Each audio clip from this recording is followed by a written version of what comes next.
चलिए आज के वीडियो में हम लोग लास्ट कोलिगेटिव प्रॉपर्टी पढ़ेंगे जिसमें का नाम है आपका ऑस्मोटिक प्रेशर। क्या नाम है? Osmotic pressure. ठीक है, अब देखिए ऑस्मोटिक प्रेशर को हम लोग रिप्रेजेंट करते हैं पाई से। किससे रिप्रेजेंट करते हैं? पाई से। इसको पढ़ने से पहले थोड़ा हमको कुछ टर्मिनोलॉजी है समझना पड़ेगा। तो सबसे पहले हमको क्या समझना है? ऑस्मोसिस। ऑस्मोसिस ऑस्मोसिस होता क्या है? बायोलॉजी वाले बच्चे और अच्छे से जानते होंगे। चलिए ठीक है, हम लोग केमिस्ट्री में पढ़ रहे हैं ऑस्मोसिस, तो थोड़ा ध्यान दीजिएगा। मान लीजिए ये सॉल्यूशन है और इसके डेफिनेशन में बहुत बड़ा कंट्रोवर्सी है। कंट्रोवर्सी इन द सेंस कि बच्चे गलत समझते हैं। तो यहाँ पे ध्यान दीजिएगा कि ऑस्मोसिस एक्चुअली में हम लोग कहते किसको हैं। हल्का सा आपका वर्ड का चेंजिंग है और आपका सारा है ना डेफिनेशन लिखा, मतलब अच्छे से लिखा हुआ डेफिनेशन क्या हो जाएगा? गलत हो जाएगा। थोड़ा ध्यान दीजिएगा। मान लेते हैं ये आपका एक सॉल्यूशन है। इस तरह से हम एक जुगाड़ लगाते हैं। इधर ए है और इधर क्या है? आपका कोई सॉल्यूशन बी है। ठीक है, अब तो सॉल्यूशन दिख नहीं रहा है। लीजिए अब दिखने लगा आपको। ठीक है, आपको दिखने लगा। तभी क्या है, इसमें भी सॉल्यूट है, इसमें भी सॉल्यूट है। अब देखिए फिगर बनाने से ये तो आइडिया लग गया होगा कि इधर सॉल्यूट जो है ना कम है और इधर सॉल्यूट क्या है? ज्यादा है। मतलब more amount of solute, more amount of solute. ठीक है, अब ध्यान दीजिएगा। तभी क्या ध्यान नहीं कर देना यहाँ पे कि यहाँ पे क्या है? Less amount of solute.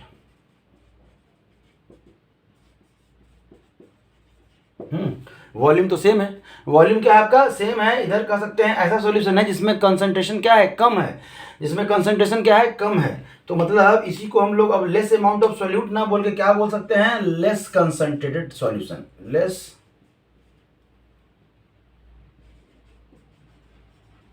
Less concentrated solution. तब इसको कह सकते हैं हम लोग मोर कंसंट्रेटेड सॉल्यूशन। क्या कह सकते हैं? मोर कंसंट्रेटेड सॉल्यूशन। ठीक है, मोर कंसंट्रेटेड सॉल्यूशन हो गया। तब जब लेस कंसंट्रेटेड सॉल्यूशन बोले हैं तो सॉल्यूशन को हम लोग कंसंट्रेशन के बेसिस पे जब डिफाइन करते हैं तब इसको क्या कह सकते हैं आप? Hypotonic solution. Hypotonic solution. ठीक है, अब हाइपोटोनिक सॉल्यूशन किसे कहेंगे आप नहीं अगर जान रहे हैं तो वीडियो के साथ बने रहिए। यहाँ पे आपको हम ये भी बतला देते हैं फिर से कि क्या होता है हाइपोटोनिक सॉल्यूशन। और इसको हम लोग कह सकते हैं हाइपरटोनिक सॉल्यूशन। हाइपरटोनिक। टोनिक मतलब है ना वर्ड है टोनिक सॉल्यूशन, और हाइपर मतलब ज्यादा, ज्यादा अमाउंट में आपका सॉल्यूट है। हाइपर मतलब कम, टोनिक सॉल्यूशन मतलब कम अमाउंट में आपका सॉल्यूट है। तो यहां तक हमको ये डिफाइन, ये पता चल गया कि लेस अमाउंट ऑफ सॉल्यूट होता है तो हम लोग कहते हैं लेस कंसंट्रेटेड सॉल्यूशन, तो उसको कहते हैं हाइपोटोनिक सॉल्यूशन। ज्यादा अमाउंट ऑफ सॉल्यूट होता है तो उसको कहते हैं मोर कंसंट्रेटेड सॉल्यूशन, उसी को कहते हैं हाइपरटोनिक सॉल्यूशन। तब जो इसमें बीच में एक जो ये मेम्ब्रेन इसको हम लोग कहते हैं semi permeable membrane. Membrane short में एसपीएम। तो कहीं भी शॉर्ट में अगर एसपीएम यूज किया रहा है ऑस्मोटिक प्रेशर जब आप पढ़ रहे हैं तो मतलब सेमी परमिएबल मेम्ब्रेन। अब सेमी परमिएबल मेम्ब्रेन का बहुत सारा उदाहरण है। आपका सेल वॉल सबसे अच्छा उदाहरण है। आप जो बायोलॉजी वाले बच्चे जो सेल पढ़ते हैं वो सेल वॉल नहीं, सेल मेम्ब्रेन बचपन से जो नहीं भी पढ़े हैं अभी ना, आप 11th-12th में गए हैं, 9th-10th के पहले जब आप सॉल्यूशन पढ़ते होंगे, सेल पढ़ते होंगे, तो वहाँ पे आप पढ़ते होंगे सेल मेम्ब्रेन, और वहाँ पढ़ते होंगे कि सेल मेम्ब्रेन जो है वो सेलेक्टिवली परमिएबल मेम्ब्रेन है। क्या है? Selectively permeable membrane. तो उसी को सेलेक्टिवली परमिएबल मेम्ब्रेन बोलिए या सेमी परमिएबल मेम्ब्रेन बोलिए। परमिएबिलिटी मतलब पास करने का टेंडेंसी। अब परमिएबिलिटी क्या है? सेमी मतलब आधा, मतलब कम है। ठीक है, कम है, जितना होना चाहिए उतना नहीं, मतलब सारे पार्टिकल्स इससे होके नहीं पास कर सकते हैं। तो कौन पास कर सकते हैं? तो सिर्फ और सिर्फ सॉल्वेंट। सिर्फ और सिर्फ अगर सेमी परमिएबल मेम्ब्रेन है तो सिर्फ क्या पास होगा? Only allow to pass solvent. क्या होता है? सॉल्वेंट। ठीक है, देखिए धीरे धीरे कैरेक्टरिस्टिक्स हमारा सब निकल के आ रहा है। याद करने का मतलब सीधा रट्टा नहीं मारना है, आप धीरे धीरे लिखते जाइए और उसके बारे में बोलते चले जाइए। हो गया डेफिनेशन, इससे ज़्यादा कुछ भी नहीं है। ठीक है, तब है कि only allow to pass solvent, solvent सॉल्वेंट को पास करेगा। अब आइए डेफिनेशन पे कि तो ऑस्मोसिस एक ऐसा प्रोसेस है। ऑस्मोसिस क्या है? एक ऐसा प्रोसेस है जहां से क्या होता है हाइपरटोनिक, वाटर जो है, वाटर का मूवमेंट कह सकते हैं सॉल्वेंट का मूवमेंट, वाटर का मूवमेंट या कह सकते हैं सॉल्वेंट का मूवमेंट, मतलब movement of solvent from hypotonic solution to hypotonic solution to hypertonic solution through, ये बोलना जरूरी है, through SPM, semi permeable membrane, at particular temperature, at particular, देखिए पर्टिकुलर टेम्परेचर बोलना बहुत जरूरी है, समझ में आ रहा है, यहाँ पे दिख नहीं रहा है आपको, एक बार कैमरा को हम लोग अच्छे से कर लेते हैं, पर्टिकुलर टेम्परेचर, ठीक है, पर्टिकुलर टेम्परेचर, मतलब टेम्परेचर का तो बहुत बड़ा रोल है, कहने मतलब जैसे आपका सॉल्वेंट आ गया, सॉल्यूट आ गया, वाटर आ गया, तो टेम्परेचर तो होगा ही होगा, तो वहाँ पे कह सकते हैं पर्टिकुलर टेम्परेचर पे जो मूवमेंट है, movement of solvent from hypotonic solution to hypertonic solution through semi permeable membrane. जब ये थ्रू सेमी परमिएबल मेम्ब्रेन नहीं लिखेंगे ना तो ये ऑस्मोसिस का डेफिनेशन नहीं होगा, ठीक है, इज कॉल्ड ऑस्मोसिस, या कह सकते हैं process in which movement of solvent from hypotonic solution to hypertonic solution. अब देखिए इसी डेफिनेशन को हम लोग और लिखते हैं, क्या लिखते हैं, तो यहाँ पे तो हट ही जाएगा, इसको हम लोग मिटा लेते हैं क्योंकि ये तो सिंपल हो गया, हम समझ में आ गया, हमारा समझ में क्या आ गया कि ये जो है आपका वो हाइपर है, ये क्या है हाइपरटोनिक, और ये क्या है हाइपोटोनिक, तो मतलब कह सकते हैं कि जो सॉल्वेंट है वो कहाँ से कहाँ मूव कर रहा होगा, A टू B मूव कर रहा होगा, क्या कर रहा होगा, A टू B मूव कर रहा होगा, ठीक है। तब जो इसका जो नेक्स्ट डेफिनेशन है वो क्या लिख सकते हैं,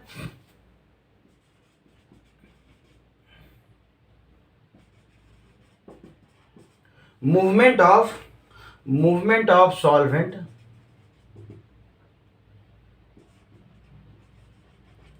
from lower solute concentration, from lower solute concentration, जहां सॉल्यूट का कंसंट्रेशन कम है, अरे इसी चीज को ना हम ये बोल दे रहे हैं, अब ये ना बोल के हम ये बोल रहे हैं, समझ में आ रहा है, तो lower solute concentration to higher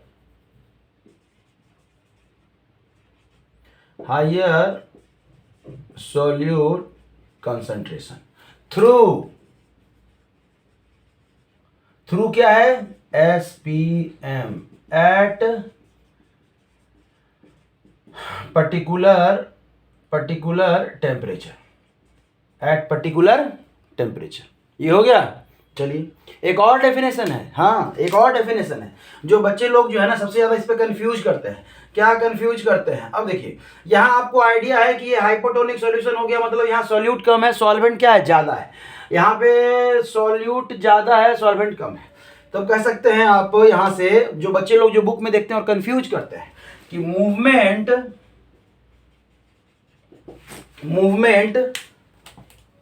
black से लिखते हैं, दिखेगा अच्छे से, ठीक है, movement of solvent from higher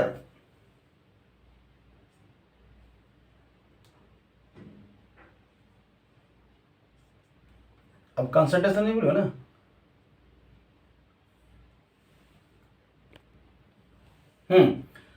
movement of solvent from higher amount of solvent to lower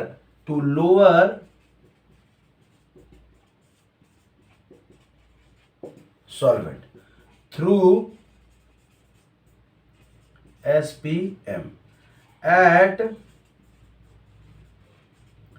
particular temperature, ठीक है।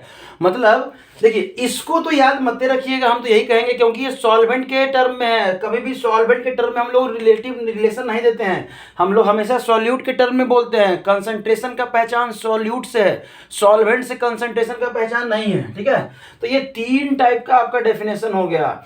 सबसे अच्छा तो यही है कि movement of solvent from hypotonic solution to hypertonic solution. तब दूसरा हो गया movement of solvent from lower solute concentration to higher solute concentration, या कह सकते हैं कि movement of solvent from higher amount of solvent to lower amount of. यहाँ पे सॉल्यूट कम है मतलब सॉल्वेंट ज्यादा है, तो वही बोल रहे हैं कि हायर अमाउंट। तो सॉल्वेंट के केस में बोलेंगे तो हायर टू लोअर, ये सॉल्वेंट के केस में तो यहाँ बताना होगा, इसको जब भी बोलेंगे तो बताना होगा कि हायर टू लोअर, कब? सॉल्वेंट के रिस्पेक्ट में। लेकिन ये इन दोनों में आपको बताने का जरूरत नहीं है, क्योंकि ये ऑलरेडी समझ में आ रहा है कि सॉल्यूट कम से ज़्यादा वाले सॉल्यूट की तरफ जा रहा है। ये ऑलरेडी पता चल रहा है कि जहाँ सॉल्यूट कम है वहाँ से ज़्यादा वाले पता चल रहा है। ठीक है, तो ये हो गया आपका ऑस्मोसिस। तब हम लोग चलते हैं कि ऑस्मोटिक प्रेशर किसे कहते हैं। ठीक है, समझिएगा, सेम फिगर है, सेम फिगर को समझने का कोशिश कीजिएगा। ये एसपीएम है, अब इसको हम लोग शॉर्ट में लिख दें तो कोई दिक्कत नहीं है। ठीक है, जगह बचेगा हमारा एसपीएम। ठीक है, एसपीएम है। अब आप यहाँ पे देखिएगा, मान लेते हैं इधर से आप एक प्लंजर जोड़ दीजिए, या कह सकते हैं कि पिस्टन जोड़ दीजिए। आप यहाँ से प्रेशर लगाना शुरू किए, आप क्या किए? प्रेशर लगाना शुरू किए। अब प्रेशर, ये मूवमेंट किधर हो रहा है? लेफ्ट टू राइट, मतलब ए से बी में हो रहा है। ए से कहाँ जा रहा है आपका? बी की ओर आपका सॉल्वेंट जो है ना मूव कर रहा है। अब इधर से हम लोग प्रेशर लगाना शुरू किए। जब इधर से प्रेशर लगाना शुरू किए तो मूवमेंट जो है वो क्या होगा? रिड्यूस करेगा। मूवमेंट क्या होगा? रिड्यूस करेगा। एक टाइम ऐसा आएगा, एक टाइम ऐसा आएगा कि ये जो मूवमेंट है वो क्या हो जाएगा? स्टॉप हो जाएगा। क्या हो जाएगा? स्टॉप हो जाएगा। तो जिस प्रेशर के अमाउंट पे, जिस प्रेशर पे आपका ऑस्मोसिस जो है ना स्टॉप करता है, उसी को हम लोग क्या बोलते हैं? ऑस्मोटिक प्रेशर बोलते हैं। उसी को हम लोग क्या बोलते हैं? ऑस्मोटिक प्रेशर बोलते हैं। समझिएगा। तो यहां पे हम लोग कह सकते हैं कि मिनिमम प्रेशर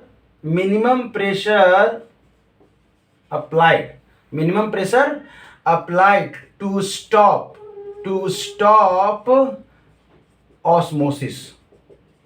ठीक है, मिनिमम प्रेशर मतलब इतना प्रेशर लगा दे कि ऑस्मोसिस को क्या कर दे? स्टॉप कर दे। ऑस्मोसिस को क्या कर दे? स्टॉप कर दे। अब कहेंगे सर थोड़ा मजा नहीं आया, थोड़ा डेफिनेशन जो है ना थोड़ा छोटा हो गया। चलिए बड़ा कर लेते हैं डेफिनेशन को। तब क्या है, ध्यान दीजिएगा, इसी डेफिनेशन को हम बड़ा पहले लिख लेते हैं। चलिए ध्यान दीजिएगा, सेम हम पहले बताए कि minimum pressure applied to stop osmosis. छोटा सा डेफिनेशन, बहुत अच्छा। नहीं समझ में आया, मतलब समझ में तो आया, बहुत छोटा लग गया। आपको लगा कि पता नहीं सर नंबर मिलेगा मिले, कोई बात नहीं, बड़ा कर दीजिए। मिनिमम प्रेशर अप्लाइड टू, अब देखिए क्या लिखे हैं? Minimum pressure applied to stop. यहां तक तो सेम ही है ना। अब क्या लिखे हैं? ऑस्मोसिस। अब सिर्फ एक सिंपल सा एक वर्ड लिख दिए। क्या लिख दिया हम? ऑस्मोसिस। आप इसी को बड़ा कर दीजिए। The movement of solvent from hypotonic solution to hypertonic solution through semi permeable membrane at particular temperature. भाई इसी को ना हम यहाँ ऑस्मोसिस लिख दिए, तो दोनों तो सेम ही है ना। समझ में आया? कोई दिक्कत? मतलब डेफिनेशन वही जो आप समझ गए, डेफिनेशन वही कहलाता है जो आप समझ गए। अगर समझ गए कोई दिक्कत नहीं है। सबसे ज्यादा कंफ्यूजन यही होता है कि मूवमेंट कहां से कहां होगा, हाइपो से होगा हाइपर की ओर, कि हाइपर से होगा हाइपो की ओर। तो अब तो ये कंफ्यूजन ही दूर हो गया आपका कि हमेशा जो मूवमेंट है सॉल्वेंट का सेमी परमेबल मेम्ब्रेन के थ्रू हाइपो से कहां होगा? हाइपर की ओर। और इस मूवमेंट को रोक दे, जितना प्रेशर लगाने पर रोक दे, उसी को हम लोग क्या कहते हैं? ऑस्मोटिक प्रेशर कहते हैं। क्या कहते हैं उसको? ऑस्मोटिक प्रेशर कहते हैं। ठीक है, यहां से एक टर्म आता है रिवर्स ऑस्मोसिस। अब देखिए ध्यान दीजिएगा, अभी बताएंगे नहीं, अभी ध्यान दीजिएगा खाली। रिवर्स ऑस्मोसिस मतलब ऑस्मोसिस, इसको कह रहे हैं ऑस्मोसिस। तो इसी को अगर उल्टा कर दे, सेम के लिए अगर उल्टा कर दे तो क्या हो जाएगा? Reverse osmosis. मतलब जितना प्रेशर लगाए उसको क्या कर दिए, जितने में ऑस्मोसिस को स्टॉप कर दे उसको हम लोग बोले ऑस्मोटिक प्रेशर। अब मोर देन क्या लिखेंगे? More than osmotic pressure applied on the solution side. ठीक है, तब क्या कहलाएगा? वो जो ऑस्मोसिस होगा वो क्या कहलाएगा? रिवर्स। मतलब जितना प्रेशर, इस ऑस्मोटिक प्रेशर से थोड़ा सा ज्यादा और प्रेशर लगा देंगे इधर, तो अब जो सॉल्वेंट इधर आ रहा था वो कहाँ चला जाएगा? इधर से इधर। इसी के प्रोसेस से जो है ना हम लोग समुद्र के पानी से जो है ना नमक तैयार करते हैं, रिवर्स ऑस्मोसिस से। एग्जाम्पल है आपका, समुद्र के पानी से हम लोग तैयार करते हैं। घर में भी आप ऑस्मोसिस देख सकते हैं समझने के लिए। देखिए समझने के लिए आप घर में आपको हम बताते हैं, समझने के लिए फील आएगा आपको कि हाँ वो जो है ना सही है। किशमिश को डाल दीजिए पानी में, पानी में किशमिश को डालिए। किशमिश क्या है, हाईली कंसनट्रेटेड, उसमें चीनी है ना, अरे चीनी का नहीं मतलब मीठापन तो है, ठीक है। तब क्या है, आप पानी में डाले हैं, पानी में तो कोई सॉल्यूट है नहीं और किशमिश में कोई सॉल्वेंट नहीं है, तो सॉल्वेंट कहाँ जाएगा, बाहर से अंदर की ओर, किशमिश फूल जाएगा, किशमिश फूल जाएगा, समझ सकते हैं, वो ऑस्मोसिस का है, ठीक है। आप अंगूर को डाल दीजिए चीनी के चाशनी में, क्या डाल दीजिए, चीनी का चाशनी। चीनी के चाशनी में अंगूर से तो ज़्यादा मीठापन है, मतलब सोल्यूट ज़्यादा है, मतलब सॉल्यूशन में कंसंट्रेशन क्या है, सोल्यूट का ज़्यादा है। तब अंगूर से पानी कहाँ निकल के आएगा, बाहर निकल के आएगा और वो श्रिंक कर जाएगा। तो जब हम लोग पढ़ते हैं बचपन में, याद आया ना, वो सेल को हम लोग हाइपोटोनिक सॉल्यूशन में डालते हैं तो स्वेल कर जाता है, हाइपरटोनिक में डालते हैं तो श्रिंक कर जाता है, वही चीज़ है ना। अब ये क्लियर हो गया होगा, ठीक है, यहाँ तक में कोई समझने में कोई दिक्कत नहीं। तब एक छोटा सा चीज़ है इसके आगे जो हम लोग पढ़ते हैं, इसका फॉर्मूला लेके आते हैं और तब क्वेश्चन करेंगे। ऑस्मोटिक प्रेशर जो है, ऑस्मोटिक जो प्रेशर है जिसको हम लोग पाई से रिप्रेजेंट करते हैं, ये डिपेंड्स करता है, depends on molar concentration. Molar concentration किस पर डिपेंड करता है, molar concentration, but not depends on nature of solute. Solute के नेचर पे डिपेंड नहीं करता है, ठीक है, सॉल्यूट के नेचर पे आपका ये डिपेंड नहीं करता है। किस पे डिपेंड करता है, मोलर कंसंट्रेशन। अब देखिए मोलर कंसंट्रेशन आया, और मोलर कंसंट्रेशन मतलब क्या होता है, मोलारिटी। क्या होता है, मोलारिटी। अच्छा मोलारिटी आ गया तो क्या हो गया, मोल बटा वॉल्यूम, ठीक है, कितने में, लीटर में। चलिए यहाँ पे देख लेते हैं। तो ऑस्मोटिक प्रेशर जो है ना वो डायरेक्टली प्रोपोर्शनल क्या है, यहाँ पे हम लोग कंसंट्रेशन टर्म को किससे रिप्रेजेंट करते हैं, सी से। इस मोलर कंसंट्रेशन को किससे रिप्रेजेंट करते हैं, सी से रिप्रेजेंट करते हैं, ठीक है। अब चूंकि मोलर कंसंट्रेशन है, यहाँ पे वाटर तो होगा ही होगा, तो कहने का मतलब जो ये जो कंसंट्रेशन, ये जो ऑस्मोटिक प्रेशर है वो किस पे डिपेंड करता है, टेम्परेचर पर भी डिपेंड करता है। हम लोग अभी डेफिनेशन में तो दिख ही रहे थे ना कि पर्टिकुलर टेम्परेचर दे रहे थे, मतलब अगर टेम्परेचर घटाएंगे या बढ़ाएंगे तो आपका ऑस्मोटिक प्रेशर जो है ना वो चेंज करेगा। तो इन दोनों को अगर एक साथ हम लोग बोले तो पाई जो directly proportional to C into T, और तब यहीं से आपका आता है pi is equal to R C T. हम लोग लिखने के लिए क्या लिखते हैं, हम लोग लिखने के लिए लिखते हैं pi equal to C R T, ठीक है, ये प्रचलन में है आपका। तब यहां से आपका टी तो टेम्परेचर है, टी क्या है आपका, टेम्परेचर, सी क्या है आपका, कंसंट्रेशन। कौन सा कंसंट्रेशन, मोलर कंसंट्रेशन, मतलब मोलरिटी। और आपका पाई क्या है, तो ये है ऑस्मोटिक प्रेशर। आर क्या है, यूनिवर्सल गैस कांस्टेंट। क्या है, gas constant, universal gas constant. हाँ, थर्मोडायनेमिक्स में जो पढ़ते हैं वही गैस कांस्टेंट, ठीक है। इसका जो वैल्यू है यहाँ लेना है, वो कौन सा लेना है, तो जब भी हम लोग यूज करेंगे तो लीटर में यूज करेंगे कंसंट्रेशन को, पर ये मोलारिटी है तो लीटर में ही होगा ना। तो इस प्रेशर को हम लोग जो लेते हैं, आर का जो वैल्यू लेंगे वो 0.0821 एटीएम लीटर पर केल्विन, एटीएम लीटर पर मोल और पर केल्विन, यही होता है ना, ठीक है, कोई दिक्कत नहीं, समझ में आया, पर मोल पर केल्विन। ये आपका यूनिट, मतलब कौन सा वाला यूज करेंगे वैल्यू, तो 0.0821 वाला आर का, ठीक है। चलिए ये हो गया आपका पूरा ऑस्मोटिक प्रेशर, और यहाँ से आपका रिलेशन आ गया ऑस्मोटिक प्रेशर का। एक क्वेश्चन कर लेते हैं, सिंपल सा एक क्वेश्चन करते हैं, उसके बाद चलते हैं, और नहीं तो कम से कम इस फॉर्मूले को थोड़ा सा बड़ा कर लेते हैं। इस फॉर्मूले को अगर थोड़ा सा बड़ा करें तो ध्यान दीजिएगा, ये जो फॉर्मूला है वो लिख रहा है, क्या लिख रहा है कि pi is equal to C R T. ये दोनों तो कोई चेंज नहीं होगा, लेकिन ये जो मोलारिटी है वो मोल बटा क्या हो जाएगा, वॉल्यूम, ठीक है, इंटू आर इंटू टी। तब ये मोल को क्या लिख सकते हैं, वेट बटा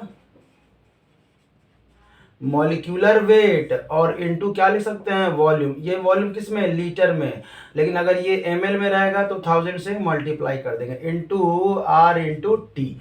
ये पाई का जो है ना ये सिंपलेस्ट फॉर्मूला हो गया। क्या हो गया आपका, सिंपलेस्ट फॉर्मूला हो गया पाई का, ऑस्मोसिस का, जहां से आप समझ सकते हैं ऑस्मोटिक प्रेशर का, ठीक है।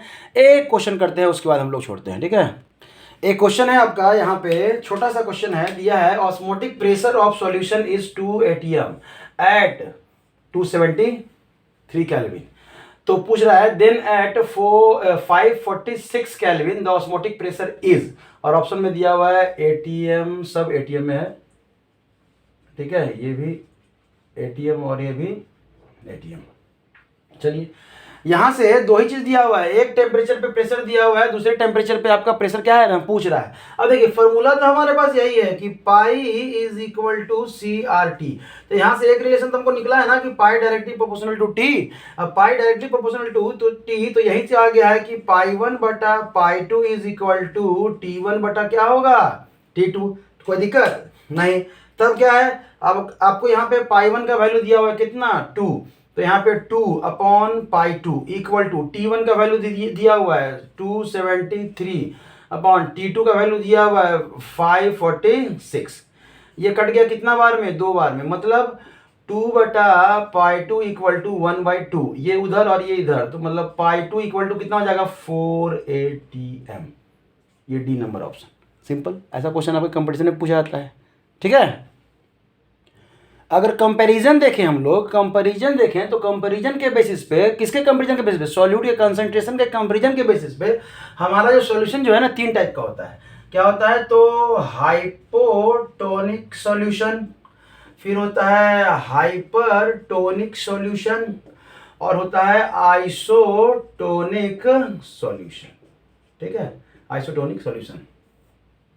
ये कंपैरिजन है, अकेला किसी सॉल्यूशन को आप नहीं कह सकते हैं कि वो हाइपरटोनिक है कि हाइपोटोनिक है कि आइसोटोनिक है, अकेला कभी नहीं कह सकते। जैसे मान लेते हैं क्लास में एक बच्चा है, वो नंबर लाया है 400, आप उसको फर्स्ट कह सकते हैं क्या? एक ही बच्चा है, आप उसको तेज या गोबर नहीं कह सकते हैं। कहने का मतलब कि अगर जब तक हम दूसरे बच्चे का नंबर नहीं देखेंगे तो हम नहीं कह सकते हैं कि वो ज़्यादा अच्छा है कि वो ज़्यादा खराब है, ठीक है। तो ये हमेशा कंपेरिजन है किसी एक पर्टिकुलर सॉल्यूशन के लिए। जैसे ये सॉल्यूशन दिया हुआ है, इसमें इसका सॉल्यूट का मात्रा कितना है 30। अब इस सॉल्यूशन को हम लोग कुछ कह सकते हैं क्या? इन तीनों में से कुछ नहीं कह सकते हैं।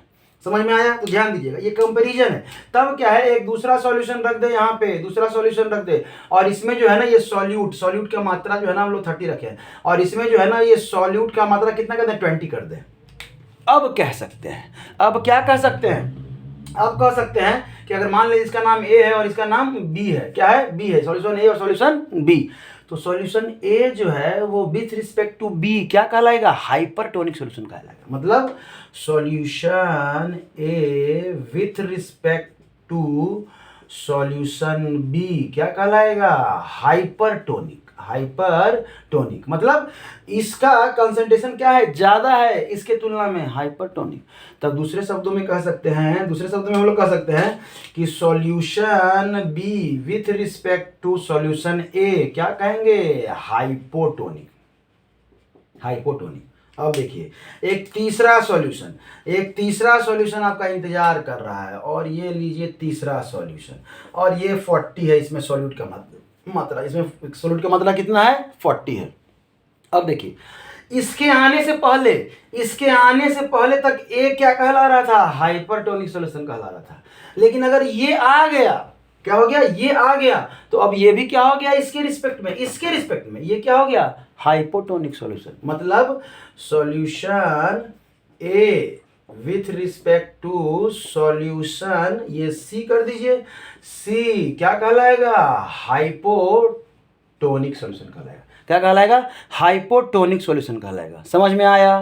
देखिए जब तक ये नहीं था, अभी भी इसके रिस्पेक्ट में, अगर बी के रिस्पेक्ट में देखें ये, तो अभी भी ये क्या है? हाइपरटोनिक। लेकिन जैसे ये सी के रिस्पेक्ट में बोलेंगे ये, तो क्या हो जाएगा? हाइपोटोनिक। मतलब ए जो है, ये सी जो है, इन दोनों से क्या है? Solution C with respect to solution A and B क्या है?